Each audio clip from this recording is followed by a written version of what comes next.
Buenas noches, buenos días. Hoy tenemos un invitado muy especial, es don Federico Duval, Kiko Duval para sus amigos y amigas y para muchas personas.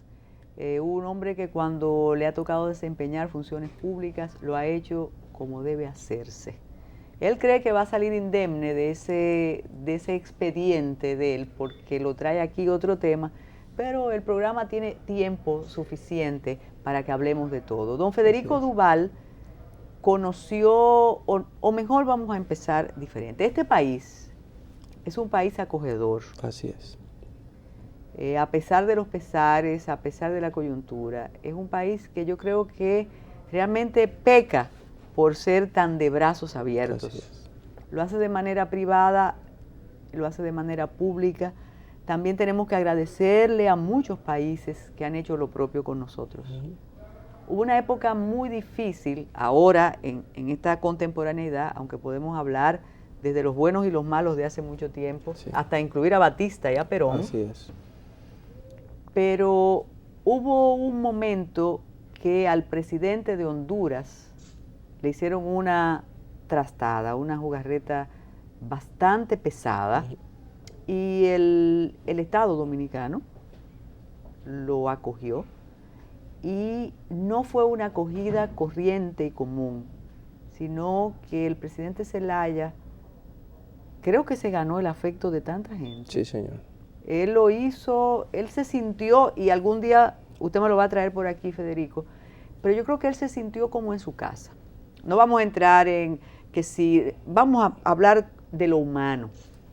Y en esos trajines, incluso tuvo un problema de salud severo, en esos trajines se manifestaron sus amigos, sus amigas, profesionales dominicanos, el gobierno dominicano, y uno de esos amigos es don Federico Duval.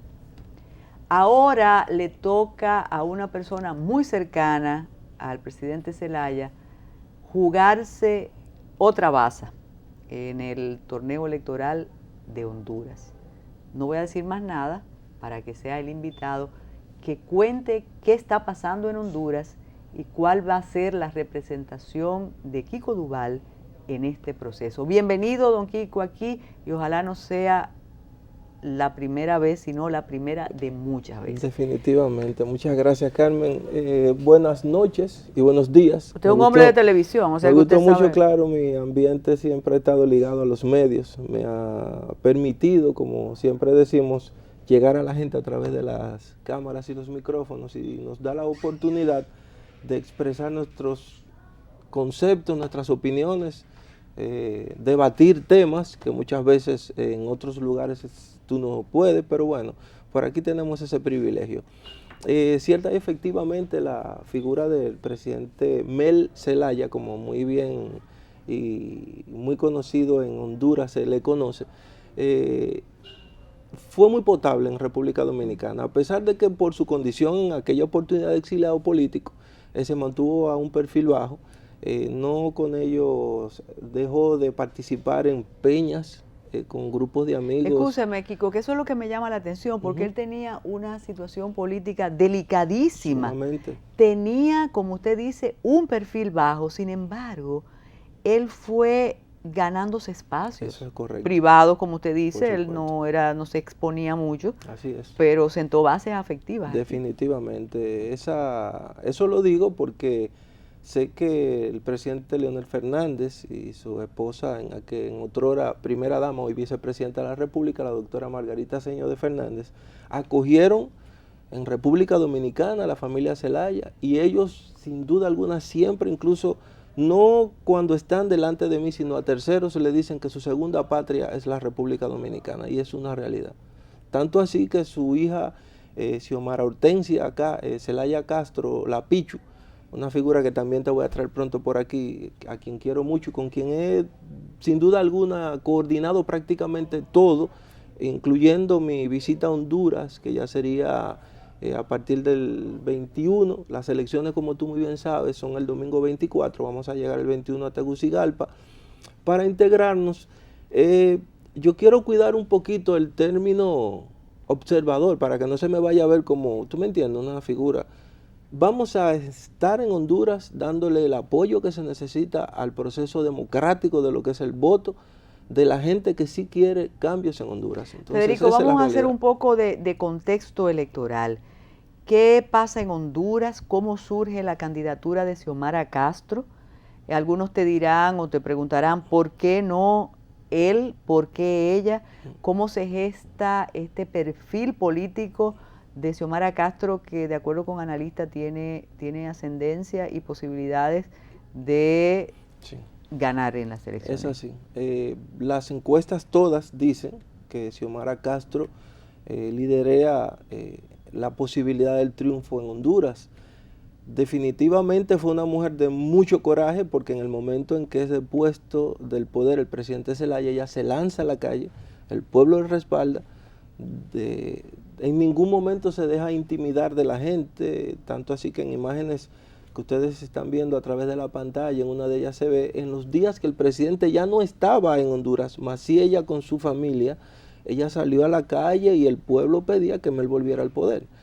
Luego del paso del tiempo deciden, incluso me voy a atrever a divulgar algo que si no es lo correcto. No, pero aquí entre nosotros usted puede hacerlo. La misma Xiomara o el propio presidente me pueden corregir. Entiendo que desde aquí, República Dominicana, que como reitero fue el lugar donde ellos acogieron como segunda patria, se organizó la posibilidad de que Xiomara fuera la presidenta de Honduras, o por lo menos crear un partido como es el partido el Partido Libre, donde él, como persona con toda la experiencia en cuanto a lo que es la dirección de un gobierno y de un país, le dio el impulso y depositó confianza en su esposa para que hoy en día sea sin duda alguna la mujer que hasta el momento todos dicen va a ser la presidenta de Honduras. Honduras tiene a veces... ha tenido dificultades con la democracia. Eso es correcto. Y cuando ocurren esas situaciones, los procesos electorales atrasan o adelantan. Yo creo que nosotros, después de la experiencia del 94, podemos mostrar con todas las imperfecciones, con todos los rumores, la inquina, los murmullos y las murmuraciones, que nosotros podemos decir que tenemos elecciones correctas. Definitivamente. Tú me puedes decir, bueno, del clientelismo y todo, pero el proceso técnico es inobjetable. Eso es correcto. ¿Cómo se presenta esta coyuntura electoral en Honduras? ¿Cuáles son las garantías? ¿Qué organismos internacionales vigilan y cuál organismo local tiene la responsabilidad de organizar las elecciones? Bueno, desde hace 2 semanas, según tengo la información, ya miembros de la Organización de Estados Americanos, OEA, están presentes en Honduras y en todo el territorio nacional, observando la distribución de las maletas, como se le llama ya, y las urnas, cómo se ha ido organizando todo. De hecho, a partir del martes 19, ¿verdad?, se inició el silencio electoral, cosa que por lo que he visto se ha respetado mucho. O sea, pero es largo, es extenso, eso es más correcto. extenso que aquí. Exactamente, inclusive se celebraron 16, 17, desde el viernes hasta el lunes, pasados los cierres de campaña, porque estamos hablando que para poderse desplazar en todo el territorio de Honduras se necesita tiempo para poder hacer actividad. Todos fueron exitosos, cada participante. O sea que ya hay cierre de campaña en Honduras. Ya se cerró la campaña, reflexión. Ahora es reflexión, ahora hay un silencio absoluto. De hecho, inclusive se está solicitando mediante comunicado del propio gobierno de que se abstenga cualquier medio de comunicación a emitir ningún tipo de información previo al resultado final del Tribunal Supremo Electoral. O sea, cualquier medio que no se aboque a ese mandato es pasible a ser sacado del aire y, como se dice en buen dominicano, a tenerse a las consecuencias. Con esa historia de la familia Zelaya en Honduras, me imagino cuántas reservas puede haber en un sector, pero cuánto entusiasmo en otro. Exactamente. Entonces no sé cómo se deben repartir las simpatías entre todos los candidatos. ¿Cuántos candidatos van a las elecciones? Actualmente ¿Cuántos partidos? 9, hay una alianza. Tenemos, por ejemplo, aquí los nombres: está Andrés Pavón, del partido UD-FAPER, Mauricio Villeda Bermúdez, del Partido Liberal, Salvador Nasralla, del Partido Anticorrupción, Xiomara Castro de Zelaya, del Partido Libre, Juan Orlando Hernández, que es del Partido Nacional, Romeo Vázquez Velázquez, que es de Alianza Patriótica, Orle Aníbal Solís Meras, del DC, y Jorge Rafael Aguiar, del PINU, P-I-N-U. Ya no puede haber alianzas. Entiendo que no, ya pasó el tiempo y ya eso es lo que hay. ¿Hay segunda vuelta en Honduras? Creo que no. Y cuando digo creo que no, es porque precisamente hace días leí que no hay segunda vuelta. Ahora, yo no quiero aseverar ese comentario para no pecar, pero me resultó bastante curioso haber leído algo que me dijo que no hay segunda vuelta. Vemos en compañía, aparte de ver a la candidata Xiomara Castro en compañía de su esposo, vemos a otro compañero que me imagino que debe ser el candidato a la vicepresidencia. ¿Quién es esa persona? Esa persona que ves es Juan Orlando Hernández del Partido Nacional. Ese es el principal contrincante, como se dice, o ese es del partido, ese que está ahí. Exactamente. Esas son las dos opciones principales. Las dos opciones entonces. Principales, exactamente. Eso es el señor Juan Orlando Hernández. Han hecho muy buen trabajo, hay que ser objetivo en este tipo de opinión.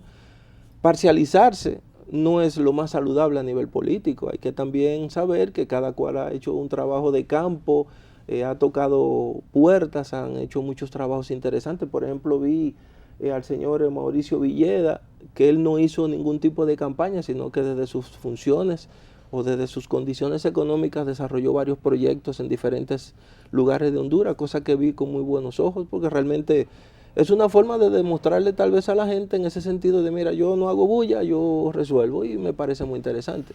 Los problemas de la región son similares. Así es. Nosotros tenemos ventajas en relación con algunos países centroamericanos y desventajas también. ¿Cuál es la oferta en estas elecciones de los candidatos? ¿Qué le ofrecen a los hondureños y a las hondureñas si optan por una candidatura o por otra? Y si se nota alguna opción conservadora y otra liberal. Así es. En el caso particular de Xiomara Castro y sobre las siglas Libertad y Refundación, que es el Partido Libre, cierta y efectivamente se proponen cambios dentro de lo que es la estructura sociopolítica de Honduras. Actualmente los niveles de pobreza, de marginalidad y de criminalidad en Honduras son sumamente elevados.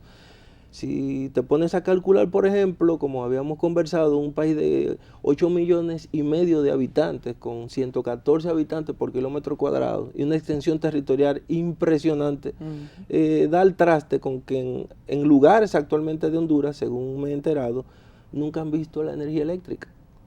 Entonces, cuando estamos hablando de ese tipo de marginalidad, entonces la cosa es sumamente delicada. Tenemos que hacer una pausa. Usted conoce cómo se manejan estos programas. Así es. Cuando regresemos, seguimos con el tema de las elecciones en Honduras y la observación de Federico Duval.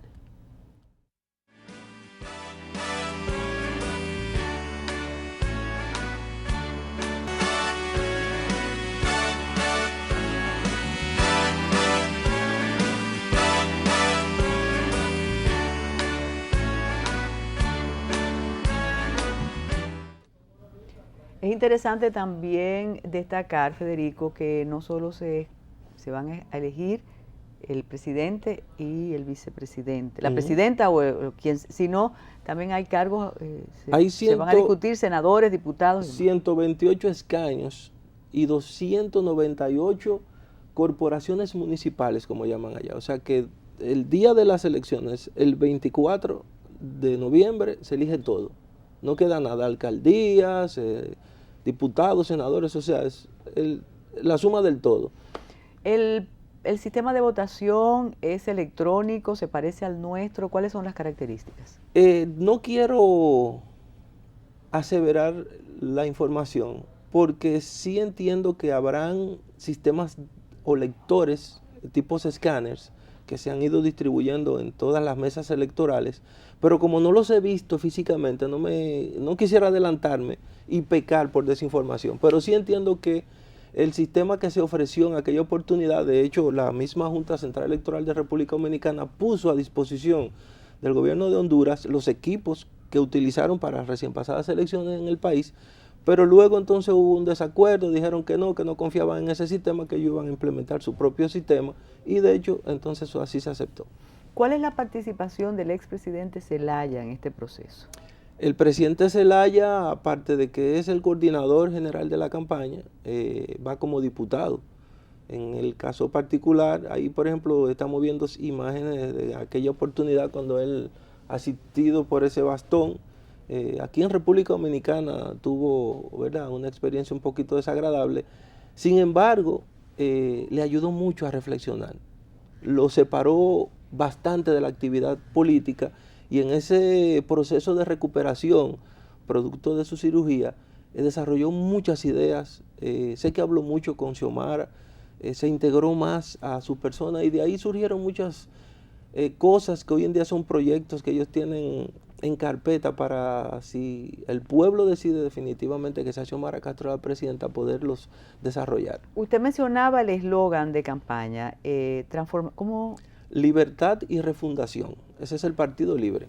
La refundación implica entonces una transformación ideológica. Exactamente, exactamente. Xiomara, en las últimas declaraciones que estuve viendo a través de los medios, habla de convocar en pleno todo lo que es el Congreso de Honduras, reformar la Constitución y hacer algo totalmente diferente. Eso es parte de los proyectos que sé que tienen en carpeta y que le han dado en su discurso muchos puntos, porque definitivamente el pueblo de Honduras quiere cambios. O sea, ya la gente en Honduras se ha dado cuenta de que la repetición de cosas ha constituido un mal endémico que lo que ha producido es más pobreza que mejoría. Centroamérica tuvo la experiencia de Violeta Chamorro, así es, de Mireya Moscoso, tiene la experiencia de Costa Rica. Señor. Se aboca, de acuerdo con los cálculos que usted tiene, a tener en Honduras una presidenta de la República. ¿Cuál es la formación de Xiomara Castro? ¿Ha tenido trayectoria política? Sí, mira, precisamente lo curioso del Xiomara es un caso excepcional y lo voy a hacer público porque realmente a mí mismo me llenó de sorpresa cuando me entero de que el Xiomara se va a candidatear. Estamos hablando de que en la oportunidad que el presidente Zelaya era, valga la redundancia, presidente de Honduras, Xiomara como primera dama era una persona que desarrollaba muchas actividades a nivel del pueblo, pero con un perfil bastante bajo. O sea, nadie se imaginaba que detrás de la persona o del perfil de esa persona había el potencial que hoy en día vemos de una candidata a la presidencia con un sitial preferencial que apunta a que puede que sea la presidenta de Honduras. Entonces, es una persona de mucho carisma, madre de 4 hijos. La Pichu, te reitero, es un referente dentro de lo que es la juventud, que apunta que en un futuro también tendrá las mismas oportunidades de su papá y su mamá de incursionar de manera directa en la política, y de hecho ha sido quien ha manejado la campaña desde el punto de vista de redes sociales, estrategias de mercadeo. O sea, pronto la voy a traer por aquí, te lo prometo, porque es sumamente interesante. ¿Hay comunidad de hondureños o una comunidad hondureña en este país? Sí, claro. No sé actualmente de cuántas personas estamos hablando, pero sí sé que existen muchos hondureños viviendo en la República Dominicana. ¿Cómo será organizada la observación de Federico?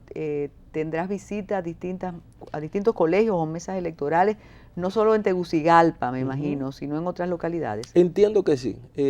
Ya cuando lleguemos allá, entiendo que habrán, previo a las elecciones, reuniones, visitas e instructivos para que entonces uno de manera directa empiece a dar, ¿cómo se llama?, el vistazo de observación, a ver cómo anda todo, cualquier situación que se presente. Trataré desde allá de ponernos en contacto por cualquier medio que sea necesario, porque lo importante es que la información llegue a tiempo, que la comunidad internacional se entere de cualquier situación, buena o mala, pero que se entere, porque la idea precisamente de invitarnos a observar o a estar presentes, sobre todo, en un escrutinio tan importante como es ese de lo que son las elecciones democráticas en Honduras, que se ha abierto la oportunidad, como tú muy bien ves ahí en la pantalla, de que ya varios partidos tengan la oportunidad de ser quienes decidan el destino de un país de Centroamérica.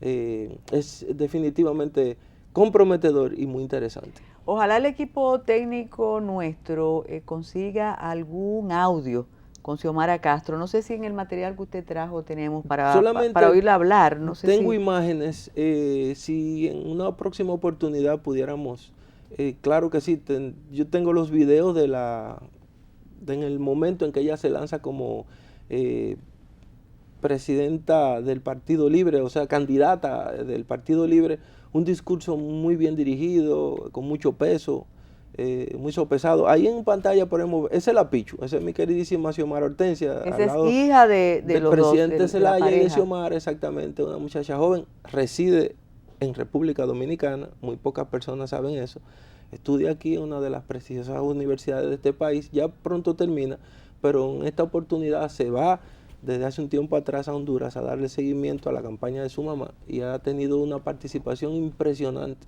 dentro de la juventud en Honduras. Vamos a hablar de garantías electorales. La historia nuestra, como decía ahorita, tiene unos precedentes de verdad trágicos de campañas electorales donde el poder no permitía que la oposición desarrollara su trabajo de manera normal y menos óptima.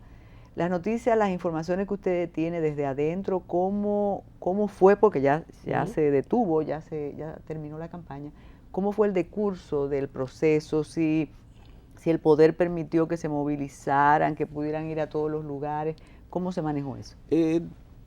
Entiendo que se manejó con cierta calma. Sin embargo, como tú comprenderás, dentro de lo que es el ambiente electorero, surgen como normal incidentes, más no muertes registradas, que es lo más importante. Pero algunas que otras peleas, entiendo que en San Pedro Sula, si mal no recuerdo, Tegucigalpa, en el cierre de campaña, algunos, como denunciaban periódicos de Honduras, del Partido Libre, apedrearon autobuses del Partido Nacional, pero tú sabes que normalmente eso siempre se da. Aquí, en países donde sale tanto el sol como el nuestro y el de ellos, la gente quema, exactamente. Federico, ¿quién es el más cercano contendiente de la candidatura Zelaya, de Xiomara Castro Zelaya? La persona que vimos ahí. Juan Orlando Hernández, exactamente. ¿Cuál es su partido? El Partido Nacional, que actualmente es el partido de turno que lidera. Es el partido oficial. El partido oficial que preside el presidente Porfirio Lobo. Esa es la persona, el principal contrincante. O sea que cuando decimos contrincante lo vemos como un match de lucha libre. ¿Y quién va a dar golpe y quién va a hacer knockout? Cierto morbo, pero realmente es así. Bueno, nosotros queremos que te comprometas a hacer una reseña de todo el proceso y esperamos que el proceso se desarrolle con la normalidad requerida. Y como dije al principio, solo no vas a hablar de la posibilidad de observación en Honduras. Federico Duval tiene una experiencia en algo que el día que algún grupo político, algunas autoridades intenten resolver aquí, yo creo que esa va a ser la revolución dominicana. Y de acuerdo con expertos, eso cada día se aleja más de la solución. Y a mí a veces así como hablábamos con un amigo antes de comenzar el programa, a veces uno se cansa y dice, pero ¿por dónde comenzamos? AMED fue un reto para usted y AMED continúa siendo, la Autoridad Metropolitana de Transporte continúa siendo un reto para cualquier persona que intente controlar lo que para algunos no se puede controlar. Yo sé que usted es muy cuidadoso, muy cauto, no le voy a decir Saramagullón porque debe ser una falta de respeto, pero ¿cuál es su diagnóstico del tránsito en el polígono central? Y luego vamos a ir a las provincias, porque a veces nos perdemos solo aquí. Así es. Y ni siquiera vamos a Santo Domingo Oeste, Santo Domingo Oeste. ¿Qué aprendió primero Kiko Duval en su paso por AMED? Mira, y en la oportunidad que se nos nombra el director de operaciones de la AMED, para nosotros sin duda alguna un reto, lo primero que se me ocurrió como usuario del transporte, porque tú sabes que todos nos transportamos, que tú trabajes en AMED no significa que no te transporte, ni que sufras. Exactamente. Yo decía, ¿cómo puedo yo evaluar la crisis en horas de la mañana, las horas pico, como se le llama, del puente Juan Bosch o del puente Villamella? En aquella oportunidad no existía el metro, y como tú comprenderás, ese puente Francisco J. Peinado colapsaba. Y uno pensaba que además iba a colapsar, que se iba a caer. Por supuesto, como estructura, inclusive yo la advertí en varias ocasiones. Se me ocurrió porque vivir de las estrategias es bastante interesante. Volar. Entonces hablé en esa oportunidad con un amigo, un programa de radio matutino que tiene un expreso aéreo. Teo Veras. Mi hermano Teo. Sí. Y le dije, Teo, ¿tú crees que yo pueda volar junto con el expreso aéreo para desde allá arriba dar el diagnóstico y tomar las decisiones desde el aire? Me dijo, cuando tú quieras. Y al día siguiente, y a partir de ese momento, diariamente en horas de la mañana, yo sobrevolaba a la ciudad de Santo Domingo completa. Y desde el aire con el radio, fueron muchos los problemas que se resolvieron. Porque tú estás viendo la ciudad en movimiento. Entonces, si tú, por ejemplo, ves que la Máximo Gómez es la única vía que une el norte con el sur y colapsa, tú tienes que buscar las estrategias del lugar. Aquí en la Lincoln, aquí en la Churchill, cuando el polígono central, alguna de estas vías se amarra, como se dice técnicamente, si tú no tienes un diseño previo establecido y un personal que responda de manera inmediata a ese tipo de solución de problemas, tú fácilmente llegas a tu lugar de trabajo 1 hora después. Y cuidado, consumes el doble del combustible y llega con la presión 200, ¿cuánto es? 200, lo máximo. Sí, lo máximo. Mira, hace 16 años en Metrópoli hay un día dedicado a la ciudad. Es el día de Emilio José Brea, de Luis Guzmán, de Cristóbal Valdés, de Omar Rancière, de todos los que tienen que ver, estuvieron en una ocasión en Conao, les importan los asuntos urbanos. Yo recuerdo que hace unos años Emilio José Brea decía que la Kennedy se iba a convertir en una callecita. Sí. Y no que no le hacíamos caso, pero decíamos, ¿qué quiere decir Emilio José Brea con eso? Y en efecto, la Kennedy es una callecita ahora.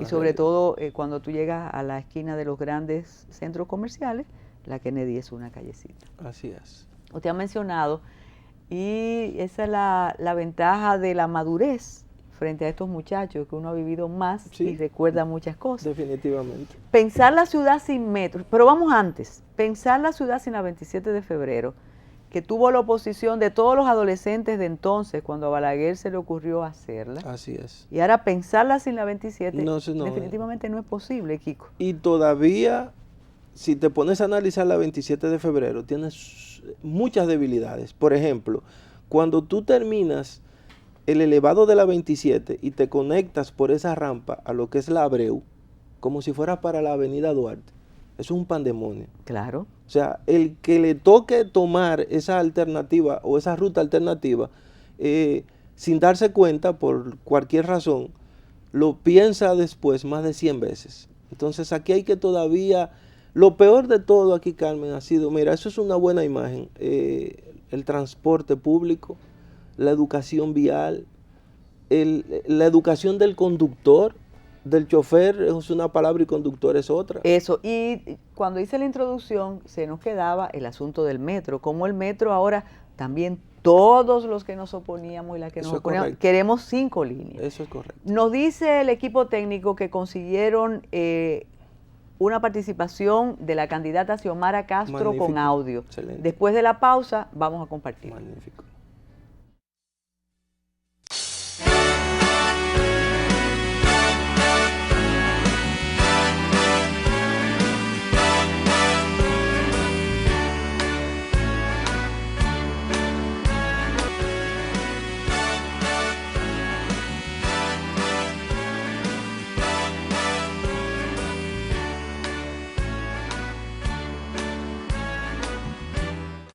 Dame 100 pesos de bacalao, muchacho.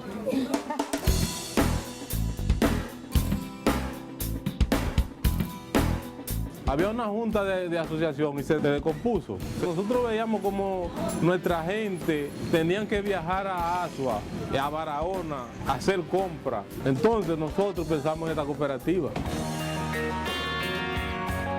Nosotros comenzamos primero con un pequeño negocito ahí. No nos cabía la mercancía y las personas se encontraban muy apretadas y la gente ahí comprando sudaban.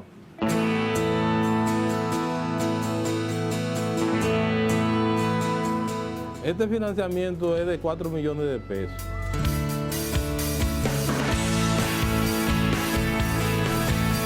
Hay fue que pudimos hacer toda esta compra que tenemos nueva. Ahí tenemos allá atrás en el almacén mucha mercancía, ahí lo tenemos. Y la mercancía caben y uno puede desarrollarse mejor. Y mucho más espacio para la gente. Cuando íbamos de compra, antes teníamos que pagar el concho, pagar el pasaje, y lo tenemos cerquita aquí en la casa. Hay más entrada al pueblo. Los niños vienen aquí, compran su mascota, su lápiz, porque la cooperativa está vendiendo un precio más cómodo que los demás colmados. Por eso hacemos la compra aquí, si no, no fuéramos para Barahona. Y se alegra la gente de que esta cooperativa esté aquí.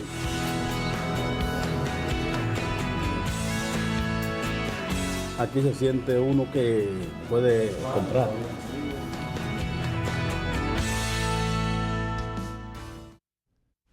Decíamos que aparte de seguir con el tema del tránsito, tenemos audio, un video con audio de la candidata Xiomara Castro de Celaya. Vamos a compartirlo con ustedes.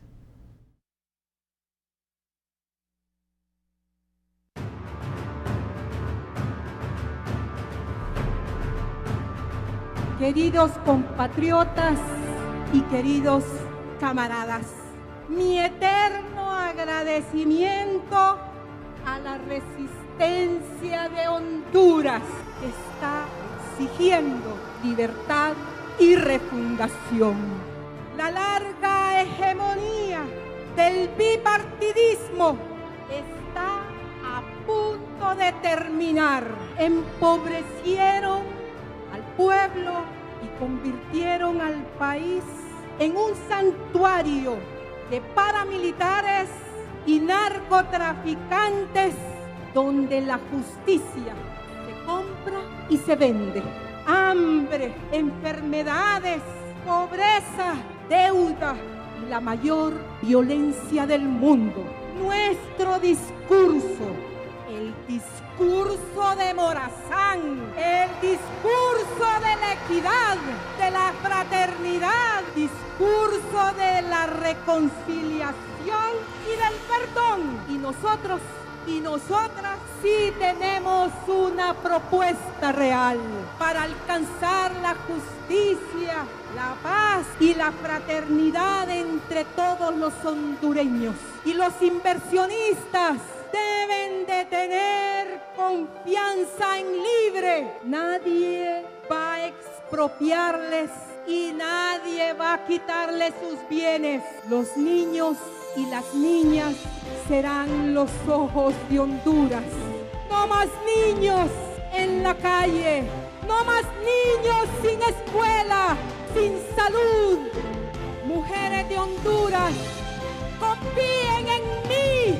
Yo me encargaré de hacer que sus derechos se respeten y se cumplan. Esta mujer que les habla será la primera mujer presidenta en Honduras. ¡Vamos, pueblo! El odio se vence con la paz, con la reconciliación y el perdón. La mentira se vence con la verdad. Para eso vamos a la toma del poder. Llegó la hora, nadie detiene a libre. Hasta la victoria siempre. Si lo vencimos en las calles, lo derrotaremos en las urnas.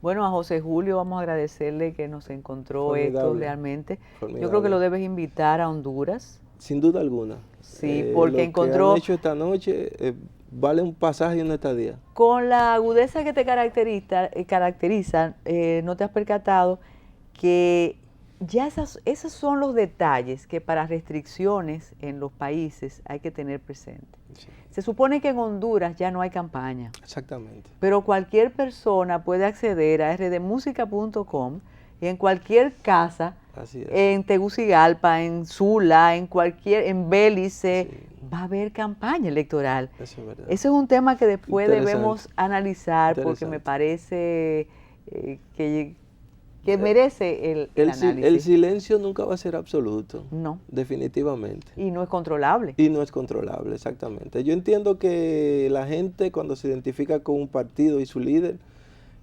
hace expresiones, se respeta, por supuesto. Entiendo que allá se ha respetado a cabalidad el llamado a silencio electoral, pero es prácticamente imposible un silencio total. Lo rompimos aquí en la isla. Sin duda alguna. Y nos sentimos identificados con la causa de América Latina, Carmen. Aquí los países nuestros no pueden seguir viviendo de temas de golpes de Estado, ni de situaciones que creen más pobreza de la que actualmente tenemos.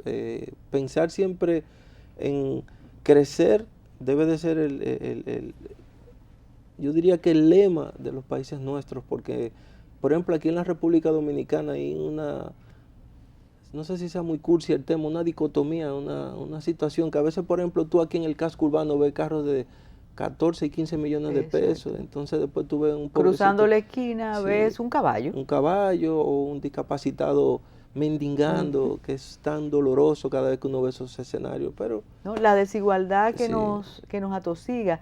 Y además acercarnos, aunque parezca ahora un sermón de domingo, que estamos hablando tú y yo, que no somos tan píos, pero por casualidad o no, en este mes hemos tenido aquí en Metrópolis representante, el embajador de Ecuador, el embajador de Costa Rica. Qué bien. Y hoy con este proceso hondureño nos fascina tener la oportunidad de servir de canal para la integración regional. Volvemos a lo local, volvemos al tránsito. Cuando decía que para nuestra generación era inimaginable ahora no tener la 27 a pesar de los errores, eso es correcto, que siempre lo han dicho los arquitectos y los urbanistas aquí, que tú vas muy rápido por una vía, pero llega un momento que ahí viene el cuello de botella. Exactamente. ¿Qué pasa con el metro? Me ha fascinado que tú dijiste que cuando te tocó ser el director de operaciones de AME, no existía el metro. No existía. Pero nos prometieron los técnicos, más que los políticos y la demagogia, que el metro iba a solucionar el problema. Si tú te apartas de banderías partidistas, sino como técnico, ¿se nota la existencia del metro en el tránsito capitaleño? Hay que ser justo en el comentario, porque es cierto, efectivamente en otrora, hablar de la Máximo Gómez, la voy a tomar como referente, era un caos. Actualmente la capacidad de transporte que tiene el Servicio Metropolitano de Transporte en cuanto a lo que es la parte terrestre, llámese los autobuses por la 27 y el metro, porque aquí hay algo interesante, aquí tú ves el movimiento este-oeste, oeste-este, y también ves el movimiento sur-norte, norte-sur. Para mí, sin duda alguna, el más efectivo ahora es el norte-sur, y en otro era el más caótico, precisamente porque el metro vino a sustituir esa cantidad de personas que utilizaban el transporte, llámese las guaguas voladoras, con unos choferes que yo quiero desde aquí enviarle eso mismo. No respetan a nadie. El otro día inclusive ahí hay una imagen de un discapacitado en silla de ruedas. Vi como le dieron un golpe de manera abusadora. Que tú no te vas a librar de preguntarte por qué eso no se puede enfrentar en este país. ¿Me entiendes? Entonces esos pedigüeños, esos niños con estatura de menos de 1 metro, que no le permite al conductor saber que delante de él hay un niño, y puede arrollarlo en cualquier momento, aquí hay que tomar medidas. Sin duda alguna, las campañas de concienciación y de educación vial en República Dominicana tienen que ser más agresivas. Yo entiendo que hay mucha teoría, muchas palabras bonitas, pero del dicho al hecho realmente no hay. Y cuando se intenta hacer algo, las quejas, como nos hemos acostumbrado al caos, y es algo muy delicado porque, como comprenderás, estoy muy cerca a los grupos de abogados. Así es. Y con la medida de organizar el tránsito en el Centro de los Héroes, la protesta mayor viene del sector que tiene que hacer respetar la ley. Así es. Y que vive de eso. Así es. Y la explicación es, y eso se ha discutido mucho en muchos programas, en el programa de radio también, el Matutino Alternativo, es que Muy buen toman programa, muy bueno, muy muy buen bueno. programa. Toman la medida, pero no hay dónde aparcar. Eso es correcto. Entonces, si usted tuviera que hacer un diagnóstico del caos, ¿por dónde comenzaría y qué diría? Ya tú lo dijiste.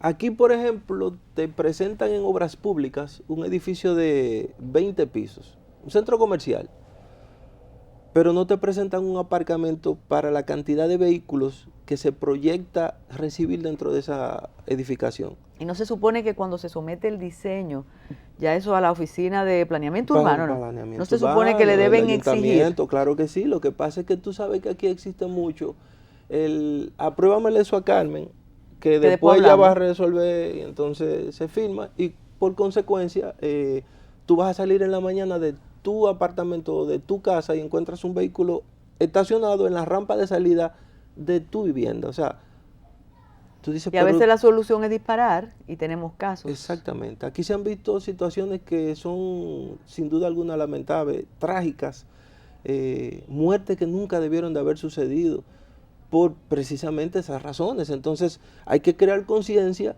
de lo complicado que es el tema, de los resultados trágicos que han traído esos temas. Entonces, por Dios, vamos a pensar un poquito más. Parece que fue ayer y cuando tú mencionas, recuerdo de nuevo que dices que tu momento fue cuando no estaba el metro. Pero no sé si tu programa de información y pedagógico era mientras, comenzó cuando eras director operativo. De operaciones en AMET. Se me ocurrió esa idea y gracias a Dios fue muy exitoso. Un programa que se me ocurrió ponerle por su seguridad. Al principio yo no vi tan lejos como normalmente uno hace, pues yo voy a hacer un programa de orientación ciudadana donde la gente se informe y toco temas, pero la situación fue creciendo y fue creciendo por la necesidad. Y cada vez que, por ejemplo, programas en vivos, tú tienes la oportunidad de entrar con la gente en el aire y interactuar con ellos, oye, la cantidad de cosas que se dice por la radio y por la televisión en vivo, realmente es preocupante. Uno es un privilegiado que tiene ese contacto. Una verdad, como lo decía. Otra pausa y regresamos. Sí, señor.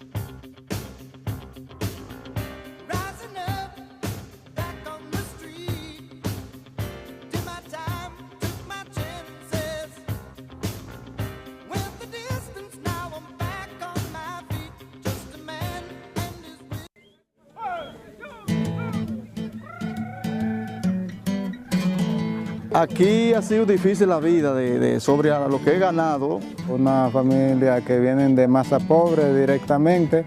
Vemos agricultores que tenemos una vaca, tenemos 2 vacas. Nosotros escuchábamos por la radio, la televisión, que el presidente estaba financiando animales por otras comunidades y nosotros comenzamos a buscar esa solución. Nos juntamos con él en la cooperativa. Dijimos, bueno, llegó el momento de la verdad. El presidente dijo, las 200 novillas, los 10 millones de pesos, es un hecho. Imagínense, una comunidad pobre, que se le metan 200 novillas, van a haber muchos agricultores que van a tener beneficio de eso. Unas 400 familias. Tengo una muchacha en la universidad que hay que meterle recursos y si Dios nos ayudó a conseguirle este proyecto y fomentamos, más pronto va ella a salir adelante. Se trajeron semillas de los mejores pastos. La hacha para cortar los botes, la coa para hollar los hoyos, la picadora para picar hierba. Tenemos la tienda de insumos que es para... Todo lo que tenga que ver con el agroveterinario está ahí en esa tienda de insumos. Tú vas a ver más leche, más carne y más dinero directamente. Para que de esta forma no tengan que emigrar a la ciudad. O sea que el que criaba a su hijo antes con agua, ahora va a tener la oportunidad de criarlo con leche. Con este proyecto podemos levantar la cabeza. Sobre el ganado, nuestra provincia, nuestra comunidad será una potencia. Todos esos detalles que tú me estás ofreciendo, Federico, son impresionantes. Yo no hubiera querido conocer algunos de los riesgos que significa transitar, y es verdad. Y a veces uno cree que no le va a pasar nada. Bueno, yo entiendo que dichoso es aquel dominicano, y lo digo con toda la responsabilidad, que sale de su hogar en horas de la mañana y regresa en horas de la tarde o de la noche. Somos segundo lugar en accidentes de tránsito. Sin duda alguna, el Darío Contreras no parece, como yo digo, el colmado que más vende en el mundo entero. Federico, ¿qué pasa con ese grupo que Radamés Gómez Pepín los denomina los padres de familia y los dueños del país? Sí. ¿Por qué? El día pasado tuve una experiencia con Joseph, uno de los compañeros de trabajo, que no te voy a decir que se llama Joseph Stalin porque tú vas a creer que estoy bromeando. Definitivamente. Exacto. Y se llama así. Exacto, mira, Okay, que está ahí. Muy bien. Lo encontré del otro lado, como en Santo Domingo Este. Correcto. Y él me comentó cómo él llega al canal y en un transporte público perfectamente. Sí. Después, hablando con Rubén Lamarche, otro compañero de trabajo, él me dice que él se mueve perfectamente en su minibús, en su voladora. Pero ¿qué ocurre? Monta más personas de la cuenta, el vehículo está en condiciones precarias y tienen problemas con los horarios. Sí. Tú eres un hombre que has viajado muchísimo, tú sabes que tú llegas a una capital europea y simplemente te dicen, si tú vas a la universidad o a una reunión de trabajo, mira, la guagua 53 pasa ahí a las 7. Eso es correcto. Y hay otra que pasa, y normal, con traje, con taco, con media, o si no, el metro. Así es. Y pasa en Estados Unidos y demás.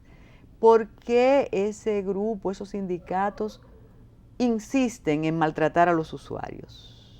Es que son de verdad incontrolables. Mira, si yo emito un juicio... No te asustes, que ellos no te van a hacer nada. Para nada, no. Yo estoy seguro que no. Ya no perderían su tiempo haciéndolo. Pero todavía, por el tiempo que tengo viendo la realidad y saboreándola, porque realmente es así, yo no entiendo la razón del por qué nadie ha querido que esa situación mejore. O sea, no sé cuál es el beneficio. Porque si tú tal vez me dijeras, no, lo que pasa es que cada vez que cautivamos el tránsito, mira, esa persona perdió su salud. Sí, es esa persona perdió su vida activa, producto de las situaciones que el día a día le llevaba con la presión del tránsito, los intereses con los grupos y las rutas. Tú sabes que aquí, de 100 taxistas, 105 andan armados. Y la mayoría son deportados por actos de violencia. Tú ves, ya estás hablando. Yo pensé que te ibas a atemorizar. En lo absoluto. Yo el día que tenga miedo te llamo. Entonces, no se pueden sentar y porque esas rutas la venden. Pero por supuesto que es un negocio armado. O sea, aquí usted no puede decir, me voy a comprar un carrito de media vida, ¿verdad? Y me voy a poner a conchar ahí por mi casa.